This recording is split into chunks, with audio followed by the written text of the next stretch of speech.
कुछ उड़ते उड़ते ये भी खबरें आई कि पहले कास्ट और थी, कुछ चेंजेस हुए, पहले आयशा का रोल शायद किसी और को करना था, अस्मा बादशाह का करना था। कोई आप इस पे कमेंट करना चाहेंगे? जब एक ड्रामा जब डिजाइन होता है, स्क्रिप्ट आता है, तो कास्टिंग ऑप्शंस आते हैं बहुत सारे, तो हम वो ऑप्शन पे जाते हैं। ऐसा होता नहीं है कि जरूरी नहीं कि यार अब ऑप्शन पे गए तो वही हमें, कभी डेट्स का इशू होता है, कभी किस चीज का इशू होता है। तो लॉकडाउन की वजह से भी कुछ एक्टर्स फिर हमारे साथ थोड़े से वो नहीं कैरी कर पाए। हमने ठीक है।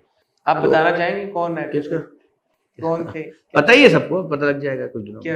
क्या? मुझे नहीं पता, बता दें अगर बताना चाहते हैं तो, नहीं बताना चाहते तो खैर। पता ही है, कोई ऐसी बात नहीं है, ठीक है। अच्छा, थोड़ा गूगल कर दीजिएगा। गूगल करूं? नहीं, आई डोंट नो। नहीं ठीक है, आप नहीं बताएंगे, ठीक है, गूगल हम कर लेते हैं। सबसे बड़ा चैलेंज क्या था इस ड्रामे को बनाते हुए?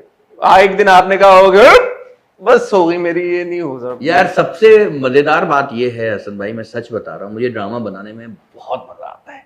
मैं तो अपनी कंपनियों को भी बोलता हूँ कि यार जैसे ऑफ आता है तो यार कहीं और तो शूट हो रही होगी, मुझे वहीं भेज दो, मैं जरा मुझे डायरेक्शन देने में मैं बहुत एंजॉय करता हूँ उसको। और सबसे ज्यादा एंजॉय इस बात पे करता हूँ कि जब एडी सीन लेके आता है ना, यूं करके वेदांत भाई ये वाला सीन जो है ना आप ये करेंगे, अच्छा ये रखो, तो मैं पढ़ता हूँ उसको पहले।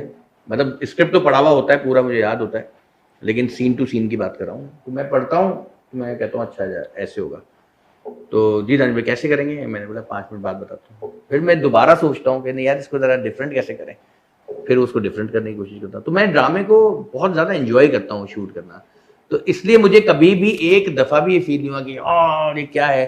हाँ, डिफिकल्टीज की जहां तक बात है कि ये इस बहुत सारे एक्टर्स हैं और हर सीन में सब एक दूसरे के साथ हैं, तो उसमें थोड़ा सा ये होता था कि यार जल्दी बनाना है, रमजान ड्रामा है, इसको जल्दी हमने करना है। यहाँ पे थोड़ा सा होता था, सबके कपड़े चेंज हो रहे हैं, मेकअप हो रहा है, चीजें हो रही है, लेकिन इतना अच्छा एनवायरनमेंट। मैं ऑनेस्टली बताऊं कि मैंने पहले भी एक जो सीरियल्स किए हैं, लेकिन ये सारे एक्टर्स कहाँ से बताऊं, फ्रॉम दादीज टू मिर्ची जितने भी हैं, इनकी सबकी आपस में दोस्ती, मेरे साथ भी, हम अभी भी हम ग्रुप बना हुआ है, हम लोग आपस में मस्तियाँ चीजें शेयर करते हैं, दोस्ती करते हैं। किसी एक बंदे की भी एक दूसरे से जेलसी चीजें प्रॉब्लम्स नहीं थी, बल्कि एक दूसरे को गाइड करते रहे हैं। और इनफैक्ट आयजा ने काफी काम किया, वो भी, हम लोग जितने भी हैं हम सब मिलके बैठते थे, अब खाना पीना बातचीत चीजें, हर एक हफ्ते बाद केक आ रहे हैं, खाने पीने साथ हो रहे हैं, ये सारा। और मैंने इस सेट पे देखा ये कि कोई एक दूसरे से नहीं, या शायद मेरे सेट पे मैंने कभी भी नहीं देखा कि कोई आर्टिस्ट किसी से लड़े, चाहे वो कोई भी सीरियल हो। आई थिंक वही ट्रांसलेट की है केमिस्ट्री जो सब में ऑफ कैमरा, जो आप कह रहे हैं कि हंसी मजाक अपनी जगह, लेकिन शायद वो इतनी अच्छा माहौल था, दोस्ती वाला, बहुत ज्यादा उन्होंने बहुत ज्यादा भी इंजॉय नहीं किया, लेकिन अच्छे माहौल में भी शूट किया, और वो फिर ट्रांसलेट होके ऑन स्क्रीन आ गया। आपको पर्सनली क्या लगता है कि इसका चुपके चुपके का इतना ज्यादा बड़ा एक हिट हो जाना और इतने बड़े लेवल पे कनेक्ट करना ऑडियंस के साथ, आप उसको किस चीज को क्रेडिट देते हैं? क्या वजह, आपको क्या लगता है?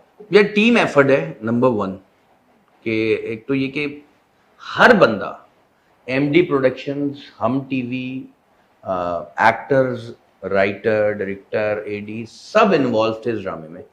हर बंदे ने अपना बेहतरीन पार्ट प्ले किया है। ऐसा नहीं हुआ कि कोई भी बंदा ये बोले कि यार मैंने, मतलब कोई भी बंदा हल्का नहीं ले रहा ड्रामे को। हर बंदे ने डे 1 से लेकर आज तक बहुत ज़्यादा कंफर्टेबल होके साथ दिया है, पीछे नहीं हटे। तो ये एक बहुत बड़ी कामयाबी होती है। मैं अभी बता रहा था कि अक्सर क्या होता है कि ड्रामा डायरेक्टर और प्रोडक्शन हाउस बहुत एफर्ट कर रहा होता है, लेकिन एक्टर मैंने देखा है कि कभी कभी वो होता है, रिलैक्स होता है, ये ठीक है हमारा मसला नहीं। जब जिन ड्रामा में मैंने एक्टिंग की, मैं उनकी बात बताऊं जो मैं डायरेक्ट करता हूं, मैं तो एक्टर को बिठा के, जो मेरी फर्स्ट मीटिंग होती है, मैं उसको ये कहता हूं कि भाई ये आपका ड्रामा है, और ये अगर आप इसको सीरियसली लेंगे तो ये ड्रामा कामयाब होगा, क्योंकि स्क्रीन पे आप आ रहे हैं लोग। आप जब कमेंट आता है ना, तो ये नहीं आता कि यार डायरेक्टर ने ये कैसा शूट किया, आता है कि यार ये कैसे एक्टिंग करी है, ये कैसे वो कर रहे हैं। तो आपने इसको बहुत ज्यादा सीरियस लेना है ड्रामे को, ये आपका ड्रामा है। आजकल तो हर चीज सोशल मीडिया पे, आपकी एक्टिंग, आपकी डायलॉग डिलीवरी, आपका वार्डरोब, आपका, तो ये इसको सीरियस लेना। तो मैं पहले शुरू में बहुत एक्टर से डिस्कस करता हूँ, बार बार उसको बताता हूँ कि यार ये आपका ड्रामा है, आपका ड्रामा। तो शायद ये भी एक रीजन है कि एक्टर बड़ा सीरियसली होके या एक्टर और प्रोडक्शन टीम को भी मैं बताता रहता हूँ कि भाईजान मुझे नहीं पता ये आपने करना है। जब आप लोग ये बना रहे थे ड्रामा चुपके चुपके, उस वक्त बनाते हुए स्पेशली आपको, because you were the director, आपको वो फील हुआ कि यार ये कोई स्पेशल चीज बनने जा रही है? हाँ हाँ, मैंने आपसे कहा ना कि जब मैं स्क्रिप्ट पढ़ता हूँ ना, मैं सबसे पहले स्क्रिप्ट से कन्विंस होता हूँ। बहुत सारे स्क्रिप्ट्स आते हैं ड्रामों के, मैं नहीं कर पाता। मेरा पहला IMD का इश्क तमाशा था, वो मिसबा नौशीन ने बड़ा खूबसूरत लिखा था, तो मैं उससे इंप्रेस हुआ था। मेरा यार कितना मजे का है, वहां से शुरू हुआ। तो एक तो सबसे पहले स्क्रिप्ट जब आप पढ़ते हैं तो आपको सबसे पहले खुद इम्प्रेस होना पड़ता है। इसी तरह खास सरवत नज़ीर का था, बहुत खूबसूरत स्क्रिप्ट था। कश इमरान नज़ीर का था, बहुत मजे का, डिफरेंट स्क्रिप्ट था तीनों से। और जब बारी आई चुपके चुपके की, इतना खूबसूरत लिखा है, क्योंकि एक तो स्क्रिप्ट की कहानी, डायलॉग्स और प्लस जो उसकी वो कह सकते हैं ना आप, स्क्रीन प्ले जो है, जिस तरह वो ड्रामा घूम रहा है। मतलब कई दफ़ा ऐसा होता था कि मैं ड्रामा पढ़ने के बाद शूट कर रहे हैं, तो अब वो घर से निकली है चीनी लेने, वहाँ चीनी गिर गई है, चीनी उठा के जेब में डाल रही है, फिर वो वापस घर आ रही है।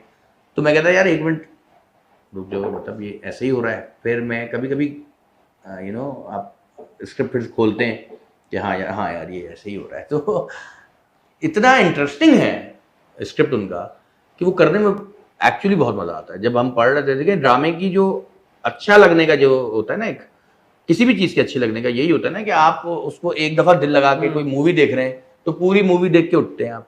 कई दफ़ा ऐसा होता है कि 2-3 सीन देखे आप बंद करते हैं, यार बोरिंग है।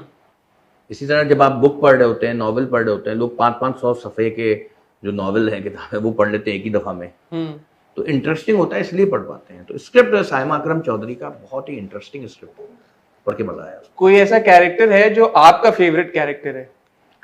मुझे वैसे सारे ही पसंद है ऑनेस्टली, लेकिन मिस्कीन का मुझे बड़ा क्यूट कैरेक्टर लगता है, और उसके साथ मैं अपनी भी मस्तियाँ डालता हूँ उसमें। मैं नादानिया वाले दानिश नवाज की उसको मैं एंजॉय करवाता हूँ बहुत। और उसके अलावा आयजा का कैरेक्टर बहुत खूबसूरत है। ओबी के कैरेक्टर में बड़ी गेम है वो, क्योंकि ओबी एक फंसा हुआ कैरेक्टर है, बहनों में भी प्यार भी करना चाहता है, फिर उसकी शादी भी अपनी कजन से हो गई, और फिर वो रोमांस करने लगता है। तो मैं सबसे खतरनाक आदमी मैं था ओबी के लिए।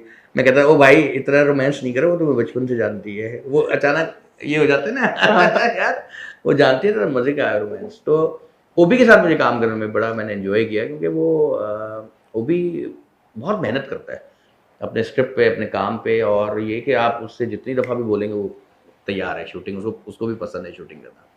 फिर अरसलान का पहला ड्रामा था, आपको फील ही नहीं हुआ होगा कि यार ये पहला, क्योंकि एक तो वो आप फेमिलियर लगता है बहुत, दोस्ती वाली उसकी वाइब्स बहुत पॉजिटिव है अरसलान की। फिर परफॉर्म उसने बहुत अच्छा किया है, एक्टिंग, डायलॉग जो उसको याद होते थे, फिर हम इम्प्रोवाइज में अक्सर करवाता था छोटी छोटी चीज़ें, लेकिन स्क्रिप्ट ही जेन्युइनली स्क्रिप्ट बहुत खूबसूरत है।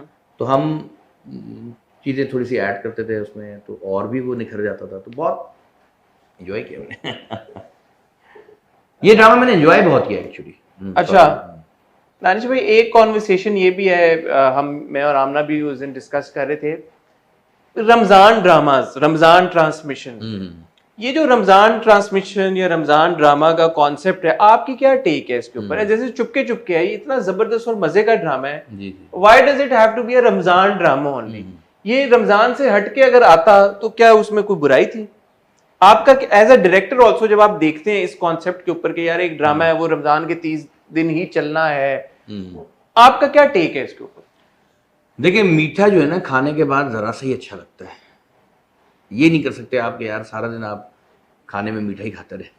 तो जब रमज़ान एक आता है, रमज़ान एक माशाल्लाह बड़ा खूबसूरत सा एक हमारा महीना है, तो उसमें लोग ज़रा खुशी चीज़ें, हंसी मुस्कुराहट, और हमारा ड्रामा फैमिली ड्रामा है, और इसमें लोग थोड़ा सा एक हल्का फुल्का हंस लेते हैं। तो मेरे ख्याल से इसलिए शायद रमज़ान में हम इसको क्विक करके, अदरवाइज जो ड्रामे पूरे साल चल रहे होते हैं तो उसमें सारे ड्रामे सीरियस नहीं होते, कुछ लाइट मूड होते हैं, कुछ रोमांस होता है, इस तरह के। मतलब जैसे अब जो चुपके चुपके का जो जॉनरा है, इस जॉनर मुझे बता दें आप, सुनो चंदा ही था ना पहले, तो अब चुपके चुपके है। सुनो चंदा और चुपके चुपके के बीच में कौन से ऐसे ड्रामे आए हैं जो हम बोले बहुत इक्का दुक्का आए भी हैं, मैं ये नहीं कह रहा कि बिल्कुल भी नहीं आए, बट इस तादाद में भी नहीं आए, या उस तरह के लेवल के भी नहीं आए, स्केल के भी नहीं आए कि बंदा बोले यार वाह वाह मजा आ गया। तो रमजान के अलावा क्यों नहीं इस तरह का कंटेंट हमें देखने को मिलता?